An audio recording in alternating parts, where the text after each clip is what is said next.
जानशीन मुस्तफ़ा यार गार मज़ार रम्ज़ शनास नबूवत फ़िदाए ज़ात नबी परवाना रुख़ ज़ेबाए मुस्तफ़ा पाकीज़ा व मुनज़्ज़ा मुअत्तर व मुनव्वर सिद्दीक़ अकबर खलीफ़ाए मोमिनीन दुनिया की सबसे मुक़द्दस तरीन हस्ती के सबसे करीब तरीन दोस्त खलीफ़ाए राशिद और अंबियाए रसूल अलैहिस्सलाम के बाद सबसे अफजल वाला मर्दों में सबसे पहले इस्लाम कबूल करने वाले हुज़ूर नबी करीम सल्लल्लाहु अलैहि वसल्लम की ज़िंदगी में उनके मुसल्ले पर खड़े होने का एजाज़ हासिल करने वाले मेरे नबी के साथी ईमान वालों के खलीफ़ा अव्वल सैयदना अबू बकर सिद्दीक़ रज़ियल्लाहु तआला अन्हु का आज यौम वफ़ात है।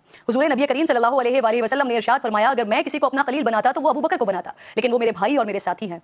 बकौल इक़बाल परवाने को चिराग है बुलबुल को फूल बस, सिद्दीक के लिए है खुदा का रसूल बस। हुज़ूर नबी करीम सल्लल्लाहु अलैहि वसल्लम ने फरमाया कि अल्लाह ने मुझे तुम्हारी तरफ मबूस फरमाया तो तुम लोगों ने कहा कि झूठ कहते हो।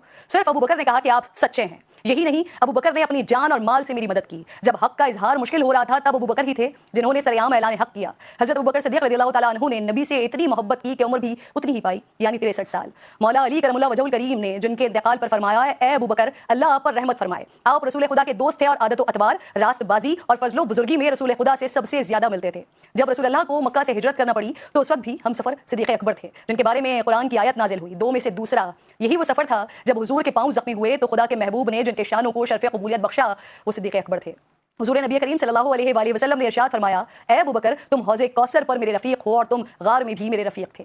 हमने नाज़रीन पाकिस्तान का नाम इस्लामी जमहूरिया पाकिस्तान रखा, हमने पाकिस्तान को मदीना सानी कहा, ये रियासत ला इलाहा की बुनियाद पर कायम की, लेकिन क्या हमने इस्लामी रियासत के चमकते सितारों से कुछ सीखा?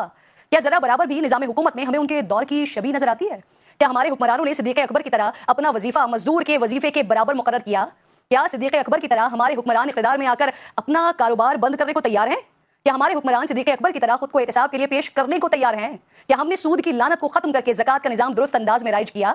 क्या हम सिद्दीक़ अकबर को मानते हैं? जी हाँ, मानते हैं, लेकिन उनकी नहीं मानते। हुक्मरान से लेकर रेडी बांध तक उनकी तारीफ करता है, ताज़ीम करता है, लेकिन तकलीद करने को तैयार नहीं है। अगर हमें दुनिया फ़ानी में अपना मकाम वापस चाहिए, रियासतों के आगे हाथ फैलाने के बजाय अपने पैरों पर अगर खड़ा होना है, एटमी ताकत का भरम रखना है, तो हमें सिद्दीक़ अकबर से लेकर अली उल मुर्तज़ा तक रसूल खुदा के चारों यारों की सच्ची तकलीद करनी होगी।